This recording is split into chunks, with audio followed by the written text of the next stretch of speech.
All right, let's move on with a look at what's grabbing the headlines here in France. Florence Villeminot joining me for that. Hello there. Kat. And we are talking about the United States, the presidential election. We are well into the final week now. Finally. This time next week, I think we'll probably know the result, all things being well. For now, they're the candidates apparently neck and neck. That's right. It's a big story in the French press. The French press always are interested in what's happening stateside. Let's take a look, first of all, at La Croix, the Catholic paper, that's talking about how Clinton versus Trump, the suspense continues with less than a week to go before election date. The latest email scandal involving Hillary Clinton has really kind of pulled the rug out from the candidates. Hillary Clinton was in the lead. Now the results are very uncertain, particularly in swing states. La Croix has an interesting report from Arizona, which a lot of people say could be a swing state this time round. Now, in such a polarized election, it's really undecided voters who could really make a difference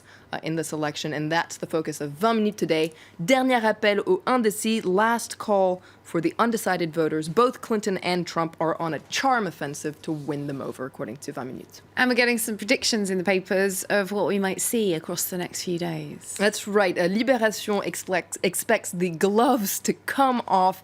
You can see some gloves here on the front page of Libération. I like this front page. It sums up what I guess a lot of people are saying about this election. This has been the craziest campaign in history. Now, the campaign has already been pretty violent and foul-smelling, according to Libération, but it could get even worse in the final stretch. Now, inside, Libération says that, when you look at this election from abroad, it turns out that the American dream is turning into the American nightmare. The election has been so ugly already, and it could have some lasting negative consequences for the United States, for instance, making it less attractive to investors. All right, let's bring things back here to France then. Perhaps more sober political action here in France.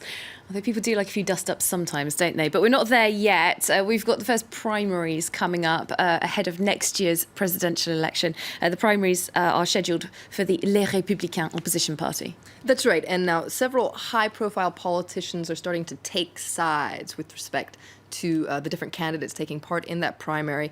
Valérie Pécresse is one of these high-profile politicians. You might be familiar with her. She's the president of the Ile de France, the very powerful region where Paris is located. Now, why is she in the spotlight today? Well, she's decided to give her support to Alain Juppé, who's seen as kind of being the favorite in this primary for Les Républicains. Now, she gives an interview to Le Figaro, you can see here today, explaining just why she's decided to back Alain Juppé. You can see this quote here. Alain Juppé will be a strong president. He'll be able to reform and restore the authority of the state. He's the best choice for the country today. Now, forgive me if I'm wrong, but didn't she used to support François Fillon, the former prime minister? That's right, and that detail is getting a lot of attention in the press today. Le Parisien actually calls her a turncoat today. She has been a Fillon cheerleader, I guess you could say, ever since the socialists came to power in 2012, and now she suddenly changed camp to follow the candidate that is most favored in the polls. Now, this is a very bitter pill to swallow for Team Fillon, because after all, he helped her get elected president of the region Ile de France. Now, according to the Huffington Post, Fillon isn't the only one that's been slighted in this story. Before supporting Alain Juppé, she actually had her money on Fillon or Sarkozy to be the president in 2017. The Huffington Post says it seems like Valérie Pécresse has changed her tune a lot over the last 3 years. Well, that's politics for you.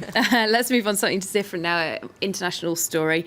As you're aware from our press reviews, there is a Catholic newspaper here in France which is pretty well read, and La Croix has a report today on a Catholic issue, a Christian issue at least. It's reporting on the Catholic Archbishop of Mosul, who we have seen in the news this week as he's heading back into churches that have been liberated by the Iraqi forces. That's right, and La Croix actually has a report about a ceremony that was held this Sunday in one of those towns that's recently been liberated. It's the town of Karakosh. Now, Sunday, he celebrated a mass in the Karakosh Cathedral that was in a very poor state, parts of it completely burned.